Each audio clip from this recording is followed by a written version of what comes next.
Audio 1 पुस्तक का नाम आध्यात्मिक काम विज्ञान। लेखक पंडित श्री राम शर्मा आचार्य जी।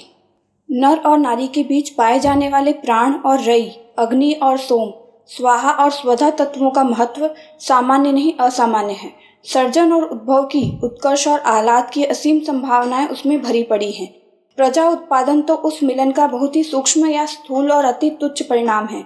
इस सृष्टि के मूल कारण और चेतना के आदि स्रोत इन द्विधा संस्करण और संचरण का ठीक तरह मूल्यांकन किया जाना चाहिए और इस तथ्य पर ध्यान दिया जाना चाहिए कि इनका सदुपयोग किस प्रकार विश्व कल्याण की सर्वतोमुखी प्रगति में सहायक हो सकता है और उनका दुरुपयोग मानव जाति के शारीरिक मानसिक स्वास्थ्य को किस प्रकार क्षीण विकृत करके विनाश के गर्त में धकेलने के लिए दुर्दांत दैत्य की तरह सर्वग्रासी संकट उत्पन्न कर सकता है और कर रहा है। आध्यात्मिक काम विज्ञान। सृष्टि का संचरण किस क्रिया से होता है, इस संबंध में पदार्थ विज्ञान अणु को प्रथम इकाई मानता है।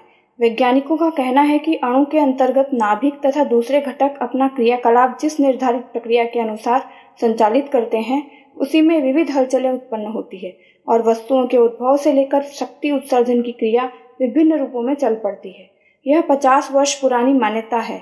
अब विज्ञान की आधुनिकतम शोधों ने बताया है कि अणु आरंभ नहीं परिणति है। सृष्टि का मूल एक चेतना है जिसे पदार्थ और विचार की द्विधा से सुसंपन्न कहा जा सकता है। इसी चेतना को प्रकृति कहते हैं। प्रकृति के स्फुल्लिंग ही परमाणु माने जाते हैं और कहा जाता है कि उन्हीं की गतिविधियों पर सृष्टि का उद्भव, विकास और विनाश अवलंबित है।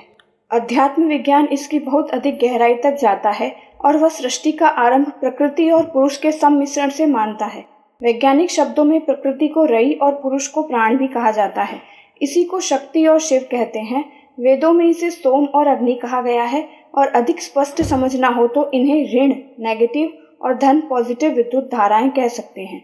विद्युत विज्ञान के ज्ञाता जानते हैं कि प्रवाह के अंतराल में उपर्युक्त दोनों धाराओं का मिलन विछुड़न होता रहता है। यह मिलन विछुड़न की क्रिया न हो तो बिजली का उद्भव ही संभव न हो सकेगा।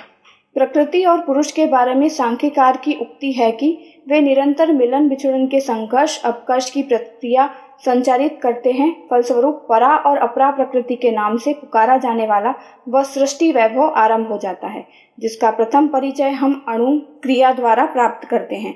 क्लॉक घड़ियों में पेंडुलम लगा रहता है और गति चक्र के नियमानुसार एक बार हिला देने पर वह स्वयं हिलने रहने की प्रक्रिया करने लगता है और घड़ी की मशीन चलने लगती है। प्रकृति और पुरुष निरंतर उसी प्रकार का मिलन विछड़न क्रम संचरित करते हैं और सृष्टि का क्रियाकलाप दीवार घड़ी की पेंडुलम क्रिया की तरह चल पड़ता है। इस सूक्ष्म तत्व का ज्ञान एक अंतर विज्ञान को और भी अधिक स्पष्ट समझना हो तो उसे नर नारी का रूपक दिया जा सकता है। ब्रह्म को नर और प्रकृति को नारी का प्रतीक प्रतिनिधि माना जा सकता है। सृष्टि का उद्भव, विकास और विघटन करने वाली शक्ति त्रिवेणी को ब्रह्मा, विष्णु, महेश के नाम से पुकारते हैं। यूं तत्व एक ही हैं पर उनके क्रियाकलाप भी की भिन्नता को अधिक स्पष्टता के साथ समझने और समझाने के लिए देवताओं का नाम दिया गया है। वे तीनों ही सपत्नीक हैं। ब्रह्मा की पत्नी का नाम सावित्री, विष्णु की लक्ष्मी और शिव की उमा प्रख्यात है। इस अलंकार के पीछे इसी तथ्य का प्रतिपादन है कि सृष्टि का उद्भव अकेले ब्रह्म से नहीं वरन प्रकृति के संयोग से होता है। नर और नारी दोनों मिलकर ही एक व्यवस्थित शक्ति का रूप धारण करते हैं। जब तक यह मिलन न हो गति एवं चेतना उत्पन्न ही न होगी और सब कुछ शून्य निष्प्राण की तरह पड़ा रहेगा। नृतत्व विज्ञान की दृष्टि से पति पत्नी का मिलना सृष्टि का स्थूल कारण है। संयोग या संभोग से प्रजा उत्पन्न होती है। प्रजनन प्रक्रिया में मिलन विचरण क्रम की एक रगड़ संघर्ष जैसी हलचल चलती है। इससे सृष्टि के अति सूक्ष्म क्रियाकलाप का अनुमान लगाया जा सकता है। शारीरिक जीवन इसी क्रियाकलाप पर जीवित है। मांसपेशियां सिकुड़ती फैलती हैं और जीवन शुरू हो जाता है। सांस का संचरण, दिल की धड़कन, नाड़ियों का रक्त संचार, कोशिकाओं का क्रियाकलाप इस मिलन विचरण की आंकुचन प्रंकुचन की प्रक्रिया पर निर्भर है। जिस क्षण यह क्रम टूटा उसी क्षण मृत्यु की विभीषिका सामने आ खड़ी होती है। यह तथ्य मात्र देह की जीवन का नहीं संपूर्ण सृष्टि का है। समुद्र में उठने वाले ज्वार भाटी की तरह यहाँ सब कुछ उस संयोग वियोग पर हो रहा है जिसे अध्यात्म की भाषा में प्रकृति और पुरुष अथवा रई और प्राण कहते हैं। मानव जीवन इसी सर्वव्यापी क्रियाकलाप पर निर्भर है। नर और नारी मिलकर स्थूल जीवन को पुरुष और प्रकृति के संयोग से चलने वाले सूक्ष्म जीवन क्रम की तरह विनिर्मित करते हैं। इसीलिए सामाजिक जीवन में नर नारी का मिलन एक अनिवार्य आवश्यकता बन गया है।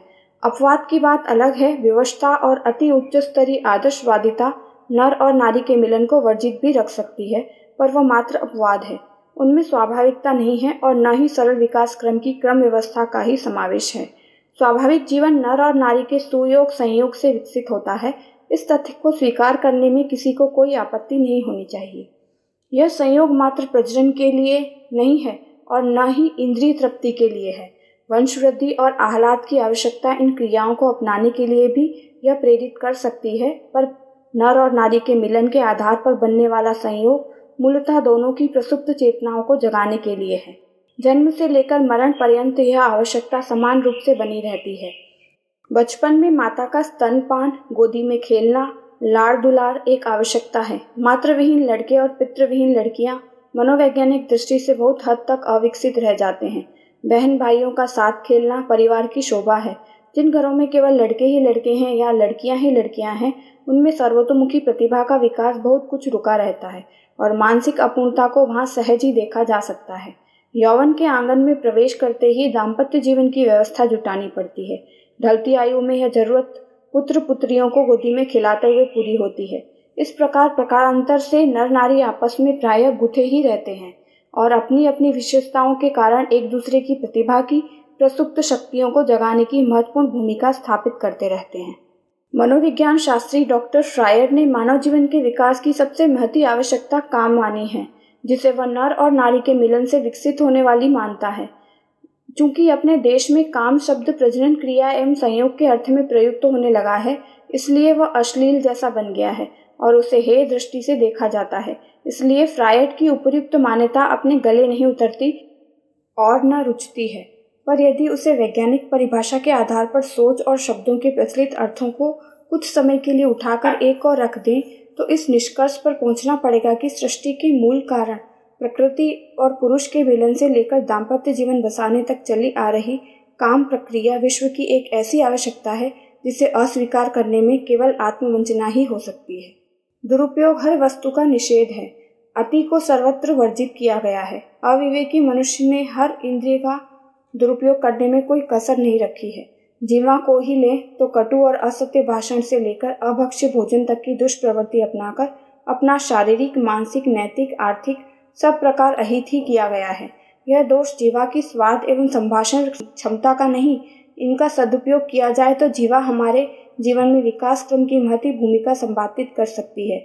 इसी प्रकार जनेंद्रिय को सीमित और सद उद्देश्य प्रयोग के लिए प्रतिबंधित कर दिया जाए। संयम और ब्रह्मचर्य के महत्व को समझते हुए, मर्यादाओं के अंतर्गत रहते हुए तत्संबंधित कामोल्लास का लाभ लिया जाए तो उससे हानि नहीं, लाभ ही होगा। हानि तो दुरुपयोग से है, सो दुरुपयोग अमृत का करके भी हानि उठाई जा सकती है और सदुपयोग विष का भी किया जाए तो उससे भी आश्चर्यजनक लाभ उठाया जा सकता है। हे काम प्रवृत्ति नहीं, भत्सना उसके दुरुपयोग की जानी चाहिए। नर नारी का मिलना जितना ही प्रतिबंधित किया जाएगा उतनी ही विकृतियां उत्पन्न होगी। सच तो यह है कि अनावश्यक प्रतिबंधों ने ही हे काम प्रवृत्ति को भड़काया है। बच्चा माँ का दूध पीता है, उसके स्तन स्पर्श से कुछ भी अश्लीलता प्रतीत नहीं होती है और न लज्जा जैसी कोई बुराई दिखती है। आदिवासी क्षेत्रों में, पिछले कबीलों में स्त्रियां प्रायः छाती नहीं रखती। वहाँ किसी को इसमें अश्लीलता और विकार भड़काने वाली कोई भी बात प्रतीत नहीं होती। यह मानसिक कुत्साएं और मूढ़ मान्यताएं ही हैं जिन्होंने नारी के स्तन जैसे परम पवित्र और अभिवंदनीय अंग को विकारों का प्रतीक बनाकर रख दिया है। काम का विकृत स्वरूप जिसने मनुष्य की एक प्रकृति प्रदत्त दिव्य सामर्थ्य को कुत्सित बनाकर रख दिया है, वस्तुतः हमारी बौद्धिक भ्रष्टता ही है। पशु पक्षी नग्न रहते हैं, उनकी जननेंद्रियां बिना ढकी रहती हैं, सभी साथ साथ खाते सोते हैं, पर बिना अवसर की मांग हुए दोनों पक्षों में से कोई किसी की ओर ध्यान तक नहीं देता। आकर्षित होना तो दूर, मनुष्यकृत गर्हित कामशास्त्र को यदि जला दिया जाए और प्रकृति की स्वाभाविक प्रेरणा और जीवन विकास के पुण्य प्रयोजन के लिए उस संजीवनी शक्ति का सदुपयोग किया जाए तो काम क्रीड़ा गर्हित न रहकर जीवनोत्कर्ष की एक महती आवश्यकता पूर्ण कर सकने में समर्थ बनाई जा सकती है। बेटी, भगिनी और माता का पिता, भाई और पुत्र के साथ विनोद और उल्लास भरा संपर्क अहितकर नहीं, हितकारक ही हो सकता है। उसी प्रकार नर नारी के बीच खड़ी कर दी गई एक अवांछनीय विभेद की दीवार यदि गिरा दी जाए तो इससे अहित क्यों होगा। दाम्पत्य जीवन की बात ही लें, उसमें से कुत्साएं हटा दी जाएं और परस्पर सहयोग एवं उल्लास का अभिवर्धन वाले अंश को प्रखर बना दिया जाए तो विवाह उभय पक्ष की अपूर्णता दूर करके एक अभिनव पूर्णता का ही सर्जन करेगा। इस दिशा में भगवान कृष्ण ने एक क्रांतिकारी शुभारंभ किया था। उन दिनों अबोध बालकों और बालिकाओं का सहचरत्व भी प्रतिबंधित था। लोगों ने एक काल्पनिक विभीषिका गढ़कर खड़ी कर दी थी कि नर नारी चाहे वे किसी भी आयु के हैं, किसी भी मनस्थिति के क्यों न हो, मिलेंगे तो केवल अनर्थ ही होगा। इस मान्यता ने जनसाधारण की मनोभूमि तमाच्छन्न कर रखी थी और छोटे बच्चे भी परस्पर इसलिए हंस बोल नहीं सकते थे, खेल कूद नहीं कर सकते थे, क्योंकि वे लड़के और लड़की के भेद से प्रतिबंधित थे। कृष्ण भगवान ने इस कुंठा को अवांछनीय बताया और उन्होंने लड़के लड़कियों को साथ हंसने खेलने के लिए आमंत्रित करते हुए रासलीला जैसे विनोद आयोजन खड़े कर दिए। उन्हें लगा कि मनुष्य मनुष्य के बीच इसलिए दीवार खड़ी कर दी जाए कि एक वर्ग को नारी कहा जाता है और उसके मूछें नहीं आती, दूसरे वर्ग को इसलिए अस्पृश्य घोषित किया जाए कि वह पुरुष है और उसकी मूछें आती हैं। प्रजनन अवयवों की बनावट में प्रकृति प्रदत्त अंतर सृष्टि की शोभा विशेषता है। इतने नन्हे से कारण को लेकर मनुष्य जाति के दो परस्पर पूरक पक्षों को यह मान अलग कर दिया जाए कि वे जब मिलेंगे तब केवल अनर्थ ही सोचेंगे, अनर्थ ही करेंगे, यह मनुष्य के प्रति अविश्वसनीयता की अति है। प्रतिबंधित करके किसी को भी सदाचरण के लिए विवश नहीं किया जा सकता। जेल में कैदी हथकड़ी बेड़ी पहने हुए भी बड़े बड़े अनर्थ करते हैं। घूंघट और पर्दे के कठोर प्रतिबंध रहते हुए भी दुनिया में न जाने क्या क्या हो रहा है। सगे भाई बहन पिता पुत्री जैसे भायाचार के भीतर ही भीतर न जाने क्या क्या बनता बिगड़ता है। उन कुत्सित कथा गाथाओं को कहने सुनने में कुछ लाभ नहीं। बात सोचने की यह है कि यदि मनुष्य की सज्जनता, ईमानदारी और प्रामाणिकता को विकसित न किया गया तो कड़े से कड़े प्रतिबंध आदमी की बुद्धि चातुरी को चुनौती नहीं दे सकते। वह हर तरह कानून और हर प्रतिबंध के रहते हुए भी चाहे जो कर गुजर सकता है। मानवीय चरित्र निष्ठा, उनकी श्रद्धा, विवेकशीलता और दूरदर्शिता तथा आदर्शवादिता को विकसित करके ही परिपक्व करनी होगी। अन्यथा प्रतिबंध कड़े करते जाने में परस्पर सहयोग से उपलब्ध हो सकने वाले अगणित भौतिक लाभों और असीम आत्मिक उत्कर्षों से वंचित रहकर अपार हानि का ही सामना करना पड़ेगा और हम निरंतर पिछड़ते ही चले जाएंगे। भगवान कृष्ण के हास परिहास आंदोलन के पीछे यही क्रांतिकारी भावना काम कर रही थी।